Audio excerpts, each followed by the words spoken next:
Pipe চলা একদম পুরো ফাল ফাল হয়ে বেরোচ্ছে পাইপ। পাইপ ফেড়ে এমাতো মাথা পর্যন্ত মাঝখানতে ফেড়ে চৌচির পাইপ, বুঝছেন? দেখেন এই হচ্ছে দারাফেলের পাইপ, বিরাট ব্র্যান্ডের মাল।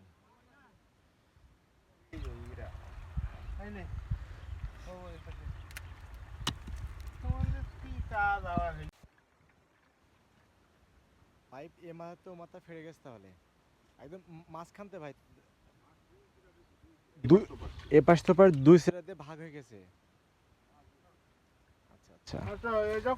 আর কোম্পানির লোক কয় যে আছে যে পাইপ আছে যে ভালো লাগাই দেন, এদের কথা শুনে পাইপ লাগাই, দেখেন এখন কি অবস্থা, জরিমানা পরে জরিমানা।